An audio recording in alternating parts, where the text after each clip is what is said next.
let's start with the psychology of our default. Because Sure. either or thinking is very psychological Hmm. to start with, because there is a sense of comfort and control in being able to just weigh the pros and cons, make a decision, and move on. Right? There's this whole thing that we're doing in our minds about, okay, that seems very rational. The beauty of rationality is it feels, again, like a sense of control and that you can actually move on. The problem is you may have made a decision today, but you're going to have to make it again tomorrow, right? These aren't things that are going away. Actually, the one I would put out there as an example is work life. No matter Yeah. where I end up talking about this with executives, Mhm. that's probably the first or second that will come up. And you can't actually survive and thrive and work if you're not also re-energizing and taking care of your life. And Mhm. obviously the work also funds the life. I mean, there's such a yin yang there. But our psychology is to be this very kind of binary approach.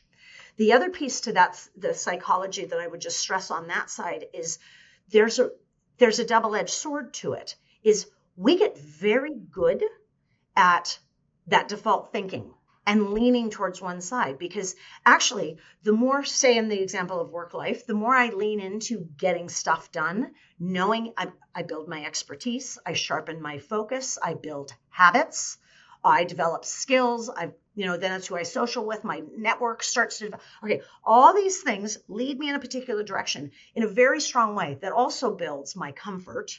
There's, Mhm. the emotional side of it, and it limits, right? Cognitively, actually, my peripheral vision reduces. I get really good at seeing ahead of me. I get really poor at seeing to the sides, which is why I start to get some boundaries that are quite constraining. Those habits, while very positive and quick, Mhm. this is kind of the Daniel Kahneman thinking fast and thinking slow, also get us into trouble, because what did we miss when we just jumped? That social group and those interactions in the network, really powerful. And we don't know what or who we don't know. And that echo chamber becomes, you see what I'm doing? I'm kind of Yeah. I call that the rabbit hole, but we actually Right. intensify in Exactly. a vicious cycle. There's a whole psychology to that also then makes it hard to think paradoxically, because it's that you have to get comfortable in the discomfort of those Yeah. tensions. Now, there's really good psychology, and I've had some fabulous co-authors that have helped us build out, for example, measures of what is a paradox mindset. Can you develop it? What does it look like? And so I'm happy to talk about that as well. But that actually challenges us to see that part of this vision is Mhm. actually almost, Rothenberg called it Janusian thinking, being able to look in opposing sides simultaneously, Yeah. which you can't really do, but you can get in a habit of moving quite quickly. You've definitely piqued my interest with regard to the paradoxical thinking and that. So yeah, I'd like to do that. I was just going to share. You were talking about basically how we can Yes. create tunnel vision versus Mm. seeing the periphery, and Dr. Richard Boyatzis was a guest on the podcast a few episodes back, and so he was talking about that, just this idea of how we can get tunnel vision and we lose innovation, because innovation is seeing outside of that tunnel. It's seeing those things on the periphery, and when we throw that away, the amount of things that we lose.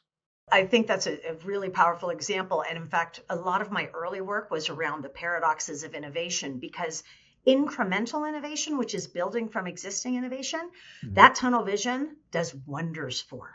It makes you very good at building upon what you've already have, right? Version 3.0 of the last Mhm. product or whatever the case might be. But radical innovation absolutely takes a very different approach, which is, we call this ambidexterity. There's a whole literature around innovation and ambidexterity, and how do we train ourselves, but more likely our companies, our teams, our leadership style, to recognize we need both. And how do we build, in some ways, a parallel structure as well as skills, because they are going to pull us in very different directions. Yeah. Well, getting back to that idea of the paradoxical mindset that Mhm. you touched on, I'd love to hear more about that. Sure. So we decided we really needed to lean into the psychology of this. So I love that you went there, because my work started really at a very macro level. How do organizations do this? So what does this look like in terms of structure, systems, high level strategic leadership? And I have a wonderful co-author by the name of Ellen Marone-Spector, who's at INSEAD. And she led a team of us, and she's very much a psychologist, to say, let's go to the micro level. How do you know that somebody has this capability, and what is it made of? And so we have a paper in the Academy of Management Journal that is being used now quite a bit. We've studied now thousands of people. But the paradox mindset is 2 dimensions. And the first is the ability to see tensions, which might sound really strange, Tom, but some people, either because you're avoiding them, or maybe there's something in our context, but some people just aren't as sensitized to them. I see them in my sleep, not always saying that's good, but are you aware of all the tug of wars that you're in? That's first. And then second, so you can kind of see a 2 by 2 here. The second piece is, what's your response? So is it an avoidance response? Let me move to the trade-off mentality, right? Let's figure this one out quickly so I can find my comfort zone again and move on. Or do I see this as an opportunity for learning, creativity, growth, innovation? Some of the things you just said, right? So it's that 2 by 2 that's really powerful.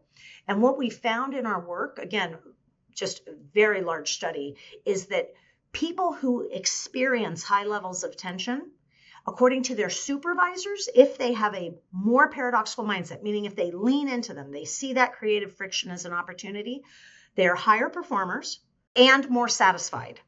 They are also more productive. Or more creative, more both innovative and productive.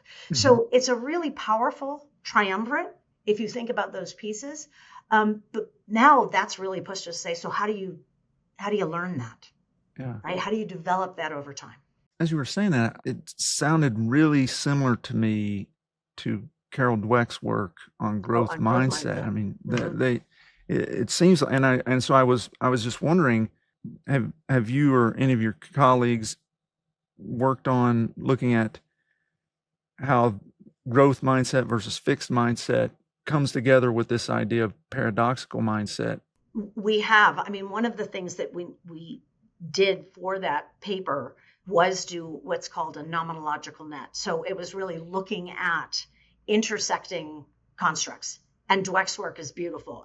And we saw what we would have expected to see, which is the more paradoxical your mindset, the more growth mindset. Yeah. But they're not the same thing, because a paradox mindset is very specifically about this idea that actually those tensions can fuel the growth. But what you would imagine is if you have a growth mindset, you're more likely to also lean into the tensions and look for opportunities to grow. So you're spot on. I mean, it's that connective tissue between those that we think is important.